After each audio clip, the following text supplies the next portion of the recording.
Diálogo Brasil de volta, tratando a política ambiental brasileira. Você participa mandando, aqui estão suas perguntas, suas opiniões, suas críticas. O telefone é o 6133274163, 6133274163, e também o site www.tvbrasil.org.br/fórum. Você entra lá e faz como a Gisele Vilela, que deixa a seguinte pergunta: Rúmel, se não houvesse processo de licenciamento ambiental, alguma floresta ainda estaria de pé? Ela diz assim: plantar soja na floresta amazônica deveria ser crime inafiançável. Eu coloco para ela o seguinte: eu também acho que, se é crime inafiançável, quem consome o produto de um crime também devia ser preso inafiançável.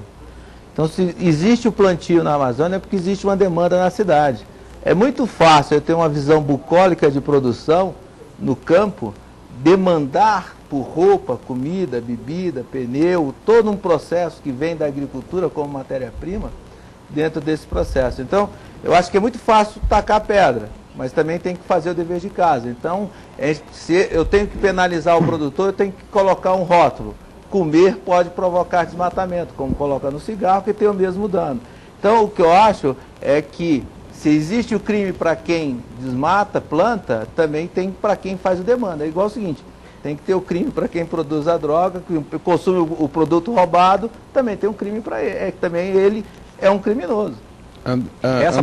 Essa posição é inaceitável. Essa posição é inaceitável porque existem efetivamente alternativas de outras áreas onde a soja e outros commodities poderiam ser e devem ser cultivados, preservando a floresta amazônica. Eu também acho muito desagradável o discurso de que determinadas atividades geram muito emprego, geram muito progresso, mas não é o que se observa na verdade. A produção de soja é altamente mecanizada, gera poucos empregos e concentra renda, ao passo que a floresta em pé é um extraordinário atrativo para o desenvolvimento do turismo, que é uma atividade que esta sim emprega muito mais gente em atividades diversas do turismo receptivo, com guias, hotéis, pousadas, restaurantes, souvenir, etc., pulverizando a atividade econômica e distribuindo de forma muito melhor a renda e aliando a isso a preservação da nossa biodiversidade. Ninguém se desloca a um outro país para visitar uma plantação de soja, mas a Amazônia brasileira e a Mata Atlântica e outros biomas igualmente maravilhosos que nós temos aqui no Brasil são sim objeto do interesse de todo mundo e seriam muito mais sabiamente aproveitados através do turismo, por exemplo, do que através de apenas monoculturas expandindo a fronteira agrícola em cima da floresta. Olha só, o que eu acho, André, eu falo o seguinte: se tivesse o turismo realmente feito, eu falo para você, hoje existe interesse na terra brasileira. Se a gente for colocar o turismo que vai para a Amazônia e o turismo que vem para conhecer a soja brasileira, tem muito também, tá certo? É muito grande o interesse de outros, de americanos, europeus, argentinos, chineses, todo mundo o interesse no Brasil, e que tem muita que vem ao Brasil. Eu só coloco o seguinte: eu acho que o produtor de soja não está falando que vai entrar pela Amazônia, que vai acabar com a Amazônia. A Amazônia, a primeira coisa que a gente tem que ver é o seguinte: se a gente pegar todas as reservas indígenas e os parques, a Amazônia está preservada. Ela, como um todo, o bioma amazônico está preservado. O que a gente está colocando hoje é que existe uma demanda, o produtor de soja é consciente. Você vê que nós temos programas, a própria ProSoja, tá certo? Está fazendo a soja mais verde, que é o levantamento, a reposição, o estudo. Fez-se um pacto para recolocar isso. O produtor de soja está sendo colocado como o vilão da história. O que eu quero colocar é o seguinte: vocês estão fazendo um grande panacé que vai destruir, vai acabar. Eu acho que é o seguinte: não adianta eu produzir muito, que o preço vai lá para baixo, quebra todo mundo. Então é o seguinte: o que nós estamos falando é o seguinte: nós queremos produzir aquilo que o mercado quer. Nós estamos produzindo aquilo que a demanda, e tem um encontro entre oferta e demanda. E não é destruir a Amazônia, é produzir. Nós não queremos destruir a Amazônia, nós não queremos chegar lá, tem dificuldade de produção por lá.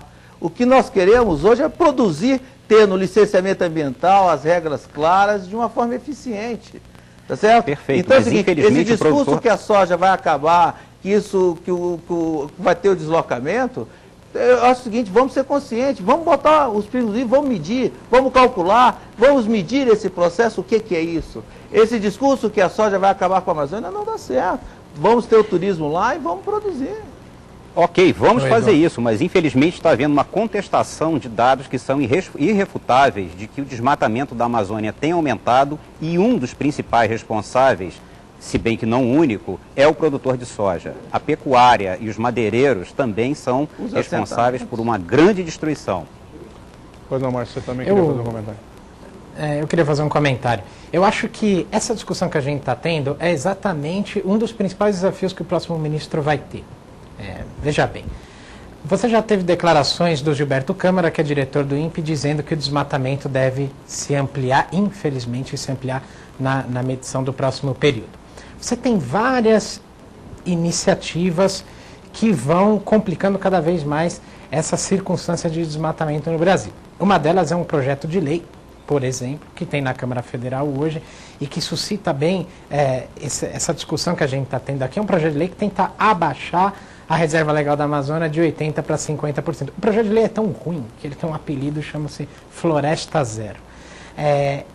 Exatamente essa discussão desse projeto de lei, ou da medida provisória que foi aprovada pela Câmara há uma semana, em que você tem a permissão de entregar uma quantidade maior de terra a poceiros ou a terras griladas na Amazônia, vão incentivar mais esse desmatamento. O que eu gostaria de dizer é o seguinte: esse desmatamento incentivado não é bom nem para o produtor de soja, nem para a economia do país.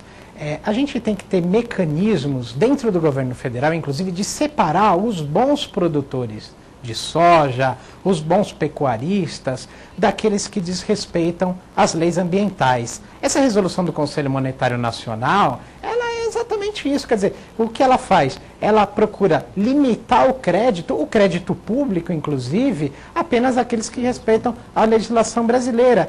Essa não é uma resolução que vem para punir o setor, porque o setor não tem que ser encarado como um setor perverso ao Brasil, que destrói de forma voraz. Você não pode homogeneizar todos os produtores de soja. Agora, você tem que ter, por exemplo, um cadastramento rural dessas propriedades que operam na Amazônia, que operam no Cerrado, e legalizar a operação deles. Você tem que ter critérios para a operação dessas pessoas e não pode permitir de jeito nenhum que novas áreas de floresta cedam espaço para mais produção. É ao contrário disso ao que o André falou. Você tem área suficiente no Brasil que precisa de um pouco mais de investimento de crédito, mas que tem um retorno para a economia do Brasil muito mais positiva do que você desmatar a área nova. Se desmata a área nova, Eduardo, porque desmatando a área nova sem dono na Amazônia é muito mais barato de se produzir, ao invés de você recuperar uma área degradada. O Brasil precisa ter essa política de recuperação de áreas degradadas e de dar um destino econômico para essas áreas. Eu acho que isso é fundamental para o país, cadastrar as propriedades. Esse é um desafio razoável que o próximo ministro vai ter, que a ministra já tinha também. Olha só, quanto ao cadastro, existe uma lei desde 2001 que exige o cadastro único brasileiro, certo? E que ela deve ser cumprida e já era para ter ser feito isso. Quer dizer, se não tem uma função do Estado de concluir as regras que ele próprio faz, é uma outra discussão. Outra coisa que eu coloco para você é o seguinte: por que essa regra só dá para essa região? Por que não na Mata Atlântica? Vamos reduzir 25% da área plantada do Estado de São Paulo? Vamos botar essa área onde? Tá certo? Por que a regra só vale para o Mato Grosso e o Pará? Por que ela não vale para o... Por que ela não vale para o Rio de Janeiro? Por que ela não vale para São Paulo? Por que ela não vale para Minas Gerais? Vamos botar para todo mundo? Vamos recuperar? Vamos colocar todas essas áreas dentro desse processo?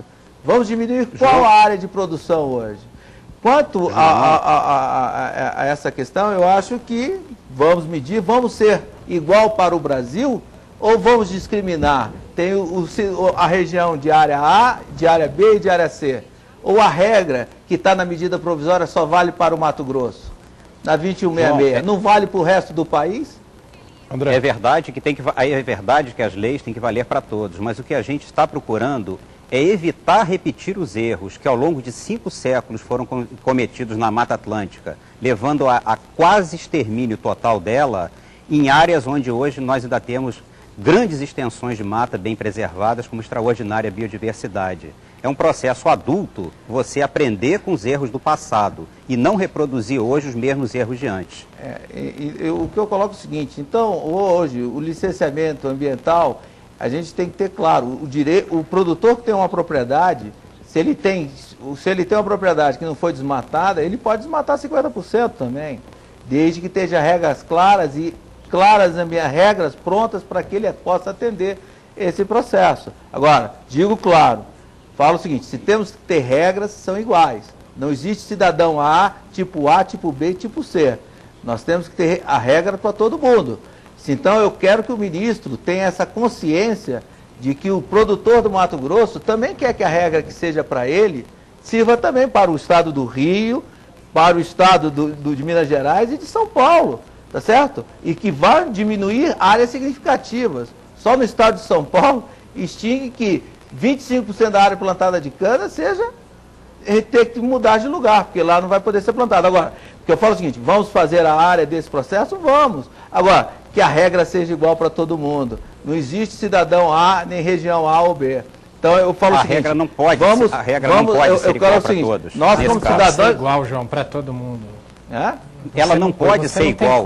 Como? As leis ambientais, elas chegaram muito depois da destruição quase total da Mata Atlântica.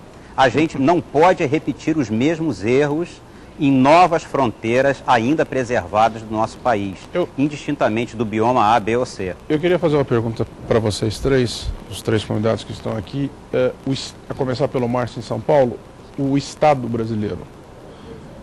Leis estaduais e leis federais, quantidade de agentes estaduais e agentes federais, institutos montados nos estados e na União. O Estado brasileiro está bem aparelhado para preservar o que tem e para equilibrar esse jogo da forma que a gente percebeu aqui que precisa acontecer, ou não? O Estado brasileiro, de uma maneira geral, infelizmente não. Então eu vou só pedir para o Márcio começar, daí eu vou passar para o André e também para o João. Por favor, Márcio. Talvez nessa questão nós três vamos ter um acordo. Infelizmente não. O Estado ainda precisa não só se aparelhar, mas precisa entender que ele necessita desenvolver mecanismos econômicos para a sustentação, por exemplo, na Amazônia de 25 milhões de pessoas que vivem lá, e essa sustentação tem que se dar através da floresta preservada, não pode se dar através da derrubada das matas.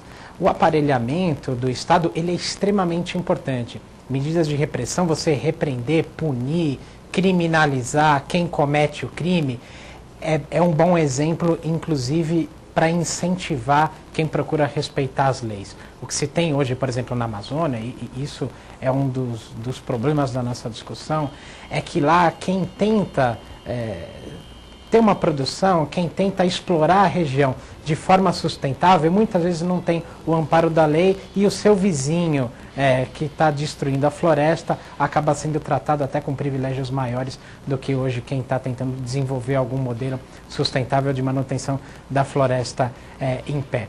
O novo ministro, inclusive na conversa com o presidente, citou um instrumento que foi escrito, redigido, que tem a participação inclusive do Luciano Coutinho, que hoje é presidente do BNDES, que chama-se Pacto pelo Desmatamento Zero na Amazônia. Esse pacto propõe exatamente isso, que você instrumentalize mais o Estado, reforce instituições como a Polícia Federal, como o IBAMA, mas também crie condições econômicas para que essa floresta tenha uma vida econômica ativa e também uma vida econômica que a mantenha em pé e prestando serviços ambientais que já presta para o país. André, nós temos 3 minutos para o término do programa, 1 minuto e meio, por favor.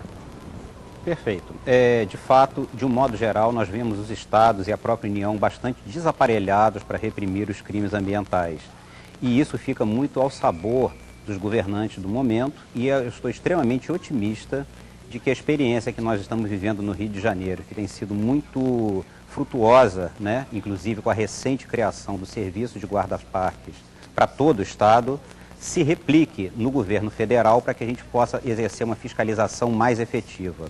E unir esse aspecto repressivo, por um lado, a educação ambiental e, por outro, a mecanismos econômicos de estímulo à boa prática econômica. Aqui no caso nós tivemos o exemplo do ICMS verde, que está dando um resultado extraordinário com as prefeituras municipais apoiando medidas de preservação de uma forma bastante decidida, e o ministro sugeriu a ideia de criação do imposto de renda verde, que favoreceria estados que adotassem melhores práticas ambientais.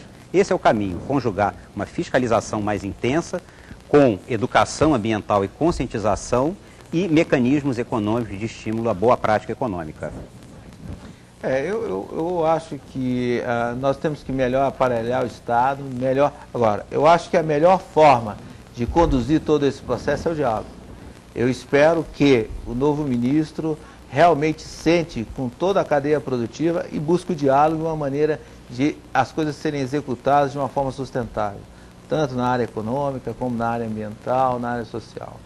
Eu acho que a melhor forma é realmente o diálogo, e não com medidas que tomam susto e não preparem as pessoas. A partir do momento os produtores querem produzir, querem atender a sua função social dentro da economia e espera que tenha um aparelho, regras claras, regras que sejam entendidas, que sejam factíveis de serem executadas e em forma de parceria.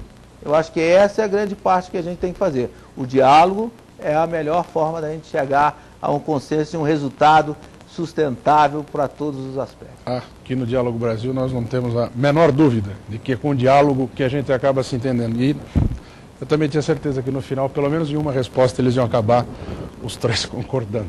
Eu queria agradecer ao Márcio em São Paulo, ao André no Rio de Janeiro e ao João Henrique aqui em Brasília por ter participado dessa edição do Diálogo Brasil. Eu agradeço também a Gisela, Eunice, Estevam, ao Emilson e aos outros telespectadores que mandaram as suas mensagens, fizeram as suas ponderações e participaram conosco de mais uma edição do Diálogo Brasil, que volta na próxima quarta-feira e nas repetições pelas emissoras em todo o país. Muito obrigado, uma boa noite para você e até lá.